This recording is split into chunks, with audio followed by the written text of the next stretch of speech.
Welcome, everybody. I'm so excited to share this really incredible client success story where we're talking about breast cancer and the treatments for breast cancer, including aromatase inhibitors and protecting our bone density. And I'm grateful for Nicole for having the courage to share her story so that other people can have hope, the hope that you were looking for back when you wanted this kind of support, right?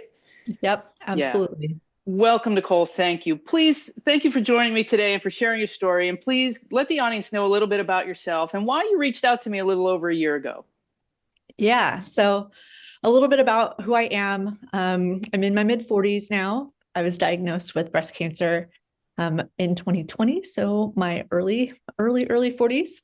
And I didn't really think about kind of the whole systemic things that happen with breast cancer treatment. Uh, and so I have been on an aromatase inhibitor since completing the things that you complete, like Mhm. chemotherapy. And I just really didn't know about the effects it would have on my bones. And I thought that osteoporosis would be a thing for me in the future that I would need to be concerned about, but not right now. And so I had a DEXA scan a couple of years after starting my aromatase inhibitor, and I had really surprising DEXA numbers, and it scared me. And so yeah, had a lot of concern about what that meant for me as somebody who's in their early 40s, mid 40s, and already having some low numbers. Hmm. Yeah. So Thought to of put that that. in context, right? We know that there's normal bone loss through menopause, but what's important to somebody who's a breast cancer survivor is that you're often put into early menopause, which could be surgically or due to the medication, and aromatase inhibitors really suppress your estrogen even further, and that estrogen is a really important player in our bone health. Normal bone loss can be 2% or so a year for postmenopausal women, but it can really accelerate to 7%. And I've heard even higher numbers than that from some people. So when you had this DEXA scan, was that your first DEXA scan or your second DEXA? That was your first DEXA scan?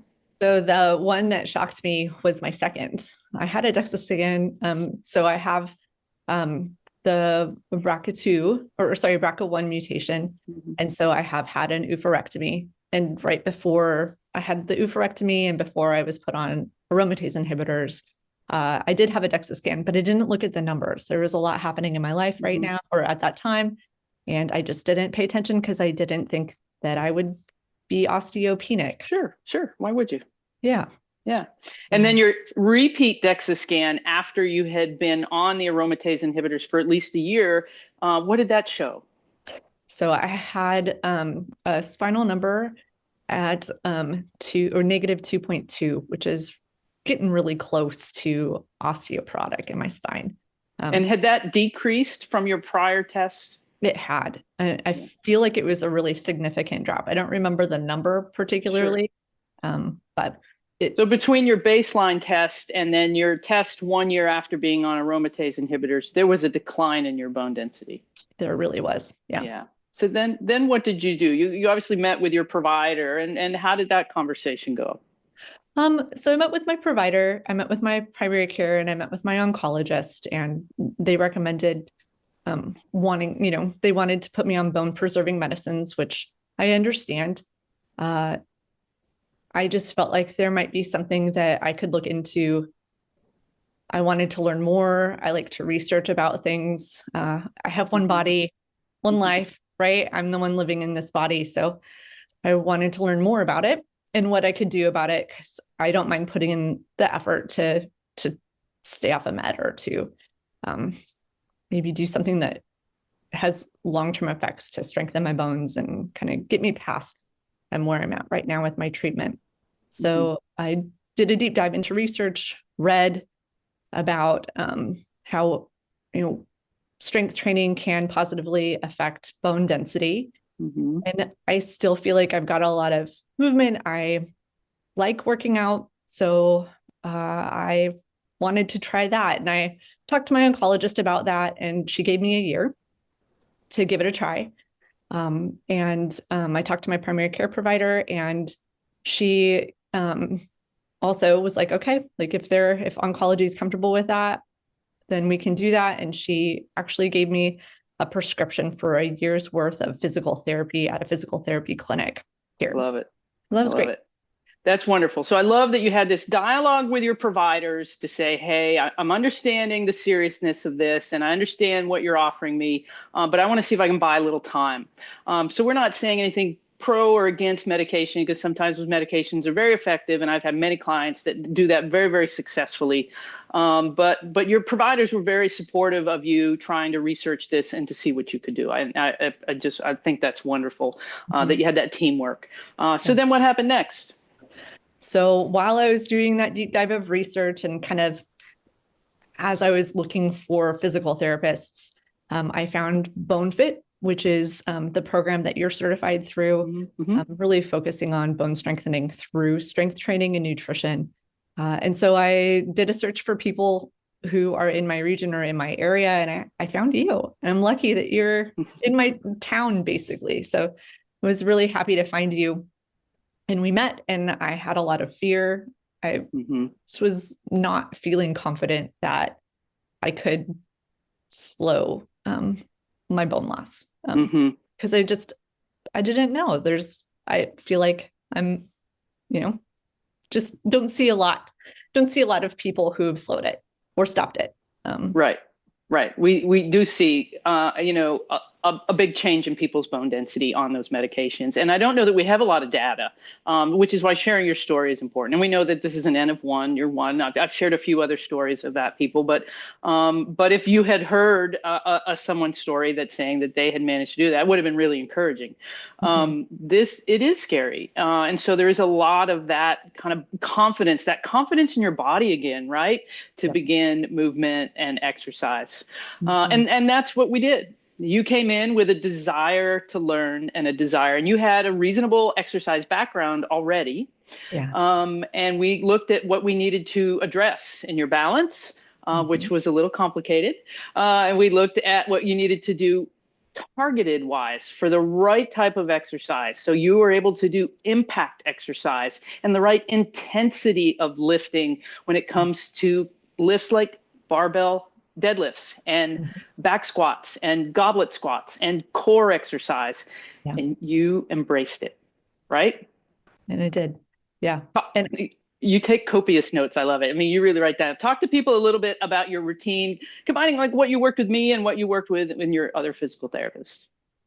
So I, from you, have that app with all of the great exercises in it. And I learned from you that changing it up is really important. I like checking boxes. I'm a box checker. I'm a list maker. I'm a note taker. I want to know I'm doing everything that I can to get it right. But I also, realized after our conversations that having variety and changing it up allows my body to not adapt, and that's important for bone strength. But generally speaking, I strength train 3 days a week.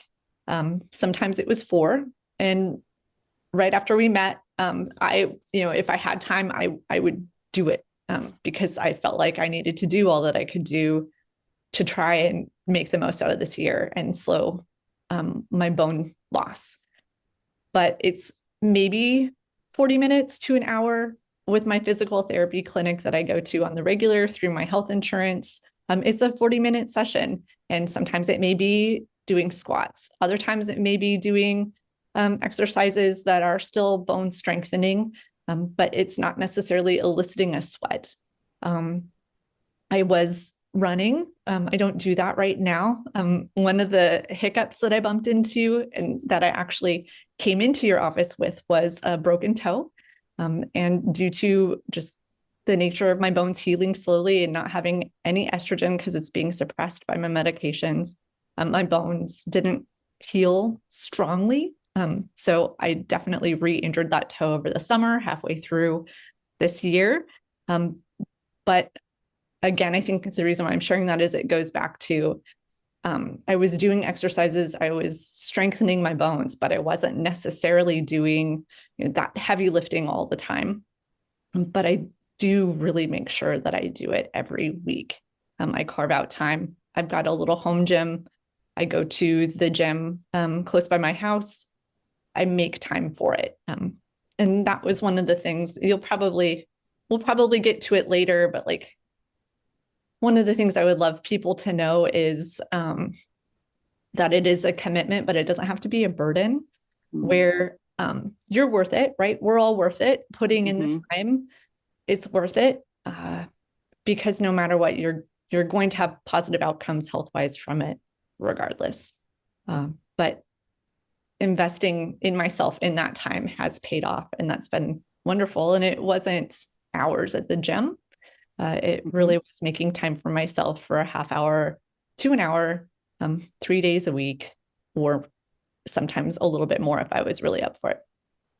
I love that. So there's so many jewels in what you just shared. So one, it wasn't always a smooth road.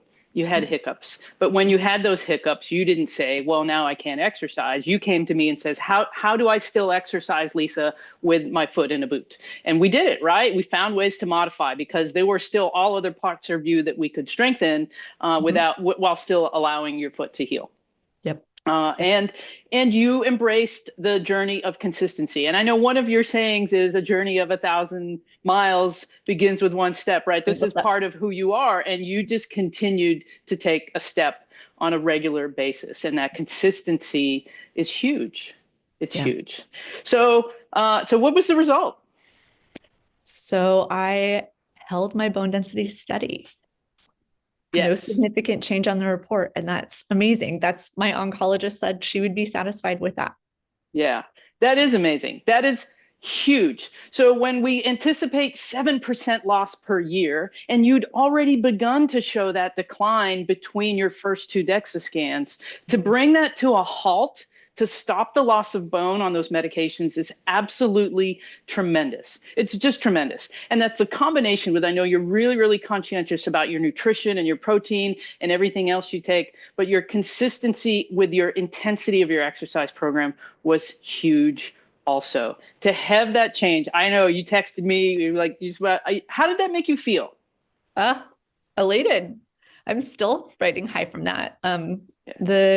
The confidence I have in my body is immense. The just release of that worry. I'm a worrywart as well. So to know that all the effort that I put in and the work and the diligence paid off. And so many things. It's hard to explain. Breast cancer breast cancer and the surgeries and the treatments definitely can work a number on your mind and your body image. And so this also, really helped me with those things as well, to just feel more confident. Yeah. I love it. That body confidence, that feeling strong, feeling solid, feeling capable. That's just such a huge part of it, because you want to lead a very active, engaged life, and you do, which is fantastic. I'm so grateful for you sharing this. Really, it is incredibly valuable for so many people out there. Is there anything else that you would want them to know that we haven't touched on? So I took a couple of notes and just thinking through what I would want people to know.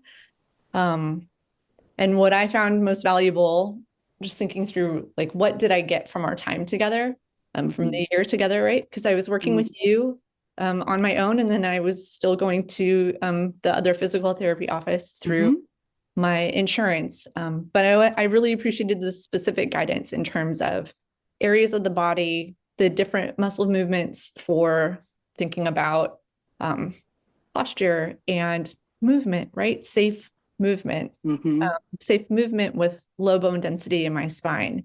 I'm thinking that through and really being knowledgeable and learning that from you was very valuable. And then the piece of nutrition, I wasn't aware of things like making sure I was getting enough protein and taking the right amount of calcium, but not too much, because it can have negative effects on ovaries. And then all the other micronutrients that really go into what your bones need. I didn't know any of that. And I thought I was leading a pretty healthy lifestyle. But I think after this year, I also am coming to realize that I wasn't getting enough protein. And so again, I wasn't doing all of the things, but I thought I was doing all the things. So that was really helpful. This is sentimental, but your positive attitude, even amidst my worry, anxiety, doubt, And just, we didn't know. We weren't sure what was going to happen. But your positivity was invaluable. And I really appreciated the affirmations, even amid that uncertainty. Yeah. I also, let's see here, kind of looking at my notes.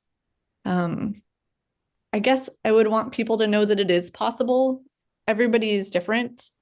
And like I said, I wasn't sure it was possible, but it is. And even just holding steady is a win.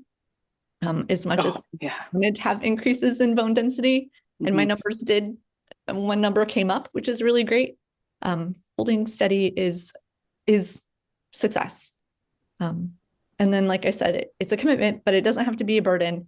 And there are so many other things that have been positive for my body that have come out of this. We just went on a trip and I was able to carry my heavy bag on my back, no issues. Lifting things, not an issue. The back pain that I've had for many years, it's gone. And that's, for me, but bonus. That's big too. Yeah. And so just kind of those things. And then finally, in relation to that commitment and it not being a burden, if there are people out there who are feeling like they couldn't do it, is there a way to accommodate the things that are your barriers to get that exercise in daily? Is it incentivizing? I like to watch cooking shows while I'm working out. So I binge watch cooking shows. And it's motivating to watch Ina Garten, knowing I can do my squats or whatever while I'm watching that. Maybe a way to incentivize or to overcome those barriers so that you can make it happen. Because it's worth it if you can make the commitment. I love it. I love it. Thank you so much. So learning some specific things that you weren't aware of. So getting coaching to help you become aware of things that help make a difference that just weren't in your awareness yet was valuable. And then having the confidence to be able to go take trips and know that you were safe in how you were moving because you had practiced those things. Yep. I'm a hope dealer, so I can't help it. It just comes across that way. I'm always going to be hopeful. But what I absolutely was sure of working with you was that you were going to be stronger. We don't have to question that. I can't make promises of what happens with somebody's bone density. I know what the evidence tells us, but there's more than one factor. But I can say we can help people be stronger and have better balance and better posture and more confidence in how they move and live their lives. So you're definitely a demonstration of that. And without a doubt, that maintenance is huge. And who knows, this is a journey for the rest of your life. So you have the potential to continue to make positive changes there. Thank you. Thank you for your time and thank you for sharing your story. Absolutely. Thank you.